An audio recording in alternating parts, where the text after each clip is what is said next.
Bonjour à tous, alors bienvenue dans cette nouvelle vidéo. Alors là, je suis en train de tester le Canon G7X Mark III. Ça fait longtemps que je voulais tester cet appareil. Déjà depuis l'arrivée des G7X, en fait, qui ont fait beaucoup de bruit dans le monde du vlog.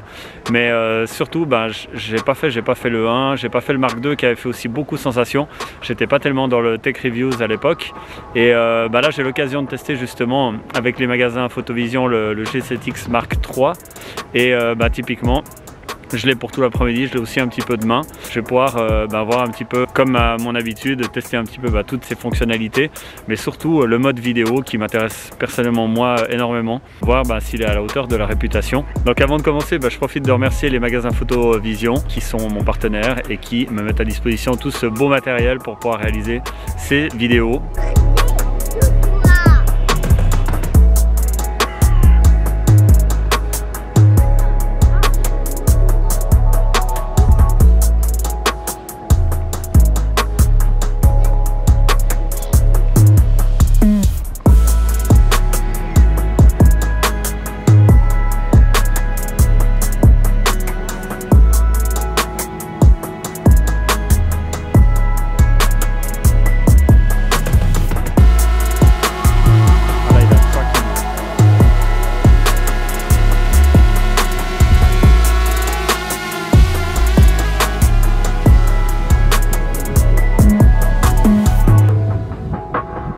Bon alors, un des trucs, tu arrêtes de parler maintenant pendant que je filme. Un des trucs qu'on peut dire déjà au début, c'est que j'avais envie de tester le micro qui est intégré, qui est sur le dessus, qui fait pas vers l'avant justement. Parce que... je voulais juste voir une image. Non mais je te montre après, Je vais arrêter hein, si ça continue hein. J'arrête! Ah bah tiens, on va tester la stabilisation. Alors au niveau de la stabilisation, franchement c'est pas mal hein.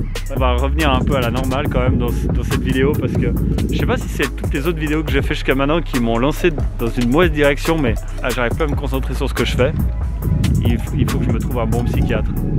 Tu peux m'aider? Bon, les conditions de lumière sont assez chiantes. Une lumière en pleine tronche comme ça, c'est pas facile. Alors c'est bien qu'on puisse le tester. Tout au long de la vidéo, on va tester aussi l'autofocus, puisqu'en fait là j'ai tout qui est en full automatique. Je le tiens simplement à la main, donc je suis pas très régulier. J'ai envie de voir à quel point il va justement crocher sur le visage. Moi j'ai envie de voir parce qu'on voit pas très bien dans l'écran. Bien qu'il soit assez grand, c'est pas facile à voir si on a une image un peu construite, si on a du flou derrière. Bon, la configuration est vraiment agréable parce que tenue à la main comme ça avec le Joby, c'est vraiment pas lourd et du coup on peut parler pendant vraiment longtemps sans problème, c'est vraiment excellent.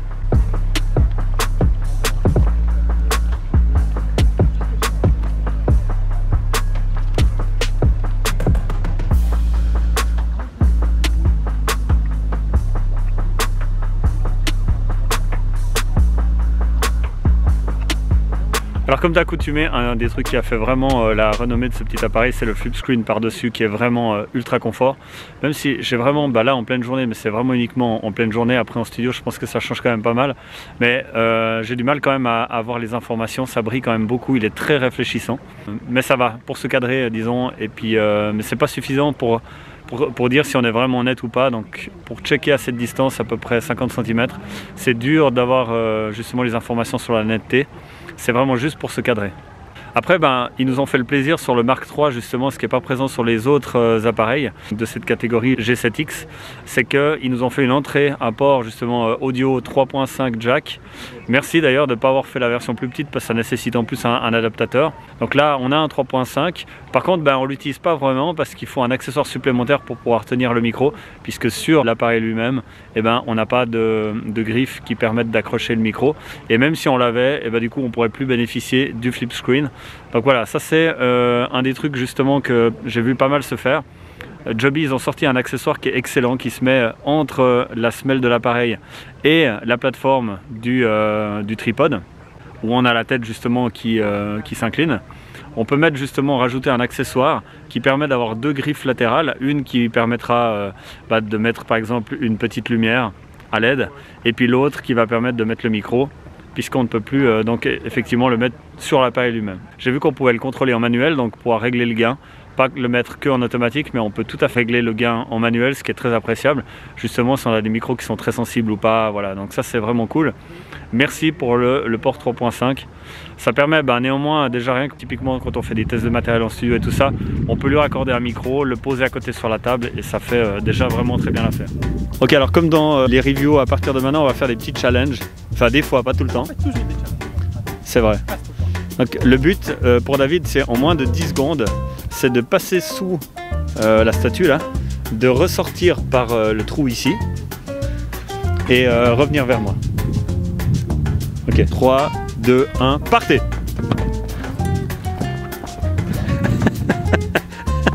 Et tu passes les épaules, tu crois?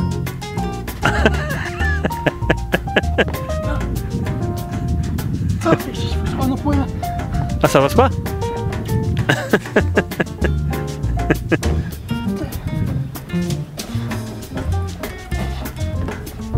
Mon cul il passe pas. Non, c'est le cul qui passe pas.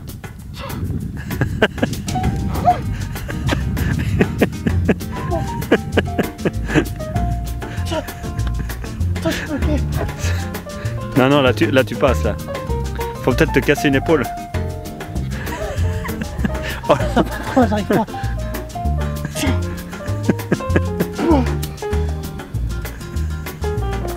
C'est pas possible.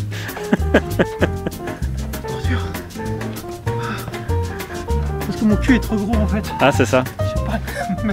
Au niveau de l'ouverture maximum, je ne sais pas exactement à combien ça correspond, peut-être du 24 ou 23 mm, je ne sais pas exactement, il faudrait calculer. C'est un 8.8 avec un capteur de 1 pouce, je ne sais pas à quoi ça équivaut, il faut que je regarde un petit peu dans les documentations techniques. Mais là je trouve qu'en termes de cadre, on est peut-être un tout petit peu serré. Si je tiens l'appareil dans les mains, disons que là j'ai pas de trépied. Si je tiens l'appareil dans les mains directement comme ça, c'est le cadre que j'ai quand je suis ouvert au maximum. Donc là, on serait à 8.8, mais là, on est vraiment cadré très proche. Vous me direz dans les commentaires comment vous trouvez ce cadre, si c'est pas un petit peu trop près. Moi, je le trouve un peu trop près. Toute la vidéo, la plupart de la vidéo justement, elle va être recordée avec le micro qui se trouve dessus. Ils nous ont pas fait d'entrée de prise de son devant comme on a aujourd'hui sur les smartphones et qui donne un son normalement qui est vraiment excellent pour vlogger. Là, je me demande en plus si l'écran a une influence. Le fait justement que le micro soit sur le dessus, si l'écran du dessus est rabattu, est-ce qu'il va aider justement pour la prise de son à avoir une meilleure sensibilité ou justement au contraire, est-ce que ça va empirer? Ok, alors là on se fait un petit test de stabilisation. Donc là je suis complètement à main nue et je vais filmer un peu David. Bonjour mes amis. Oh oui, je reviens de Lugano, j'étais 2 jours. Ok. Incroyable. Et qu'est-ce que tu as vu de bien là-bas? Les femmes. Les femmes sont belles. Les femmes sont très belles. Do you like your friend Bob? He's so beautiful today. I have a problem with my neck. Oh, he's too high. Yeah, it's a bit high. Okay, low light situation. I've been telling you for love, for my love. Oh, mais comme t'es flou. Non, c'est sérieux? Tu sais que je suis pas inspiré pour les chansons en français? Non, mais c'est normal. Wow, le petit blue. Il y a le bleu. Non, non, mais Ouais. là il n'y a pas de lumière là. Ouais, Là, mais c'est pas grave, c'est low light il y aura que situation. du bruit. Low light. Ah oui, je me demande la stabilisation. Oh, il arrive à choper ta tête, même de dos. Il a compris que c'était une tête d'œuf. Et il l'a gardée. Eh, 16 plus, non? Ouais, Ah oui. on peut le prendre là. Toi, t'es pas con quand même. Et je Non, vais- mais là, et- t'auras aucun. Si, si. Ah bah attends. Non, mais la lumière, ça doit être. Si, si, ce sera très bien. Ce sera très... Et le flou qu'il y a derrière, là, c'est bien. Bon, Avec la... maintenant. C'est bon ou pas? Et non, mais comme c'est flou. Non. C'est notre sobal, mais j'aimais bien avant. Avec ton petit capteur, tu vas rien choper. Non, non, mais je t'assure que oui, c'est vraiment carrément impressionnant. Non, mais c'est sûr. Non, mais il arrive pas à le choper. Hein. Le Il fait... bruit que t'auras là. Non, non, il fait tout net, sauf toi.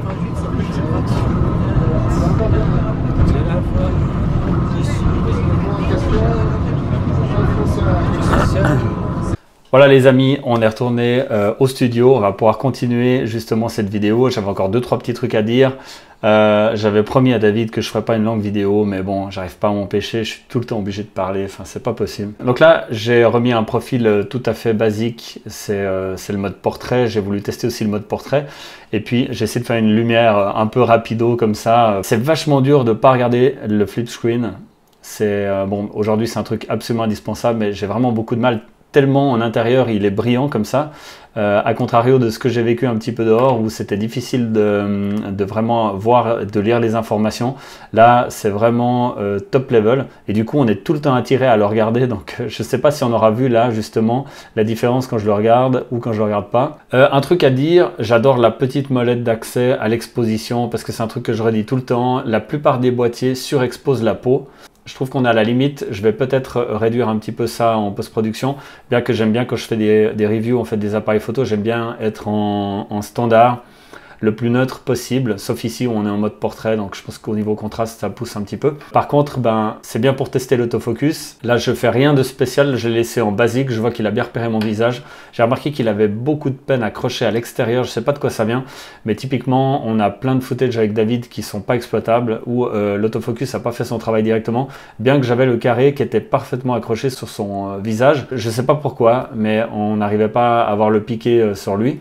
Donc ça, voilà, ça c'est peut-être un petit bémol qu'on a avec cet appareil, c'est que, en tout cas moi personnellement, je ne suis pas rentré trop dans les fonctions approfondies, puisque je trouve que normalement un appareil, quand on le sort d'usine, on le met en automatique et on devrait relativement avoir quelque chose d'exploitable, au moins d'exploitable.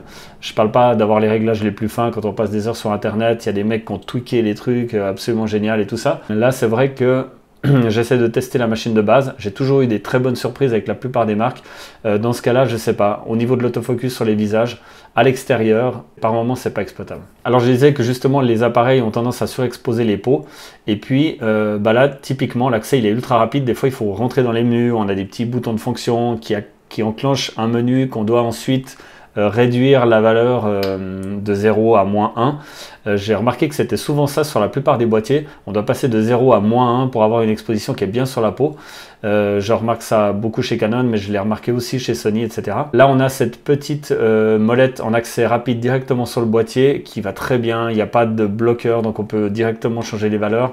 Ça marche, c'est vraiment super cool. On a aussi la petite molette des changements de fonction pour passer du mode manuel au mode automatique, etc., au mode vidéo, qui est vraiment pratique. Moi, j'ai adoré personnellement avoir le bouton record sur l'écran tactile. Quand on flippe le screen, on peut directement enclencher l'enregistrement, donc ça, c'est vraiment excellent. Je vois qu'au niveau de l'autonomie de batterie, on a quelque chose de valable aussi. C'est pas dans les meilleurs modèles qu'on a vus. On a trouvé chez Lumix, Panasonic. On a trouvé aussi des trucs qui sont assez, en termes d'autonomie de batterie, c'est formidable. On n'est quand même pas à ce niveau-là ici avec cet appareil, mais c'est normal, c'est une toute petite batterie. Compartiment pour la SD card est dessous, à côté de la batterie. Donc si on est monté sur un trépied, on doit démonter le trépied pour changer la carte. Voilà. Petit détail aussi, moi je préfère quand c'est de côté, mais on ne peut pas non plus demander des 1000 et des 100 quand on est sur un boîtier aussi petit où tout est miniaturisé. On a une fonction de zoom 4,2 fois, donc pas 5 fois, apparemment 4,2 fois, c'est marqué. Après, si on veut zoomer plus, c'est numérique et évidemment, on aura une qualité qui sera aussi un petit peu plus faible. Gros point fort, la 4K n'est pas croppée. Donc on n'a pas de crop factor sur la 4K. C'est chose sur le M50 par exemple, on crop pratiquement jusqu'à 2, donc c'est vraiment violent. Il y a tout le monde qui critique sur internet. La 4K sur le M50 par exemple est totalement inexploitable. Ici par exemple sur le G7X, la 4K est non croppée, elle est parfaitement exploitable. Je ne l'ai pas testé par contre, j'ai testé que ça ne croppait pas, mais j'ai pas testé, j'ai pas fait de fichier 4K avec pour vous les montrer parce que j'ai décidé que je faisais tout simplement pas de la 4K encore en 2020. Il y a des boîtiers que j'ai testé, je suis monté jusqu'en 5K sur certaines vidéos, mais j'ai pas vraiment beaucoup de plaisir à l'editing. C'est beaucoup trop compliqué sur des configs relativement basiques, donc je le fais pas. L'avantage aussi d'avoir le son par rapport à, c'est un petit point aussi que je voulais éclaircir, mais le son est dessus. Et effectivement, quand on se trouve à parler de part et d'autre, c'est-à-dire une personne qui filme, une personne qui est filmée et les deux on correspond, c'est vraiment excellent parce que ça permet justement d'avoir un bon niveau sonore pour les deux. Bien que j'ai quand même une petite préférence pour les appareils qui ont le son qui est orienté devant, parce que aujourd'hui, la plupart des cas d'utilisation de ces petits appareils, c'est beaucoup pour faire des vidéos soi-même. Mis à part si on filme devant et qu'on fait des commentaires derrière, il n'y a pas une grosse utilité d'avoir le son sur le dessus. Je trouve que c'est vraiment pas très utile. Je pense que la machine gagnerait en performance si elle avait justement deux petites cellules devant, un peu comme il l'avait fait sur le Canon S110. Je ne sais pas pourquoi ils l'ont pas refait sur les autres modèles. C'est un des seuls qui possède ça. C'était formidable parce que en plus quand il y avait du vent, il suffisait de s'orienter par rapport au vent pour avoir le dos de la machine face au vent et le boîtier protégeait le son des micros et on arrivait à avoir quelque chose quand même exploitable. On a parlé de la batterie, les emplacements SD. L'accès dans les menus sont incroyables. Franchement, c'est du top de chez Canon. C'est toujours fidèle à la marque. Ils ont une lisibilité, une clarté dans le déplacement dans les menus. C'est juste formidable. L'optique est pas mal. Je ne sais pas de quoi vient ce problème de piqué et d'autofocus. Voilà, peut-être que c'est une mauvaise manipulation de ma part, mais généralement quand on a une machine d'usine et qu'on l'utilise, on ne devrait pas avoir de flou, surtout quand c'est un des points forts de la marque, ce dual pixel autofocus qui en vidéo normalement fait des ravages. Là j'ai trouvé que c'était, je sais pas. Donc l'ouverture de 1.8, donc f1.8 pour un capteur de 1 pouce, c'est clair que ça fait un petit peu de flou, on le voit ici dans l'image, juste derrière. Donc là on est en manuel sur l'ouverture, je l'ai bloqué à 1.8 et ça, c'est la construction d'image qu'on obtient dans la configuration la plus favorable justement en 1.8 sur ce petit compact. J'ai trouvé que les performances en basse lumière sont remarquables. Franchement, pour un petit compact, on sent qu'on a quand même un capteur et surtout peut-être le processeur qui est vraiment violent en termes de post-traitement. Je pense que c'est une histoire de post-traitement. Il doit quand même y avoir du bruit à la base et il va le retraiter. J'ai l'impression qu'ils ont dû le faire parce qu'on a des performances qui sont assez étonnantes, même par rapport à un Canon M50. Franchement, j'ai trouvé qu'il s'en sort mieux dans la plupart des circonstances en low light. Extérieur de rue, j'en ai fait plusieurs, je vais vous les passer justement dans cette vidéo. Et puis avec David, vous verrez que justement dans des vraiment conditions de basse lumière, dans le bus par exemple, c'est assez surprenant comme c'est exploitable. Voilà, on arrive au bout de la vidéo, je crois que j'ai pas grand chose à rajouter. J'espère que vous arriverez à résoudre ce problème d'autofocus. Moi j'ai trouvé que par rapport à d'autres modèles, mais plus chers encore une fois, ces problèmes-là n'existent pas. Mais enfin voilà, c'est un truc comme ça. Je vous remercie d'avoir regardé la vidéo jusqu'au bout. J'ai passé un super moment à vous faire cette review. Comme chaque review, prendre un boîtier, aller se promener dehors, dans les rues de Neuchâtel avec des potes, c'est toujours formidable. Il y a plein de vidéos comme celle-là qui vont même beaucoup plus loin. Celle-là, c'est une petite vidéo. J'ai testé des boîtiers qui sont beaucoup plus gros, beaucoup plus professionnels. Donc, je vous invite à aller les regarder sur ce channel. Je remercie encore beaucoup les magasins Photovision pour justement leur confiance et leur partenariat. Et si vous êtes nouveau sur la chaîne, n'oubliez pas de vous abonner. À très bientôt.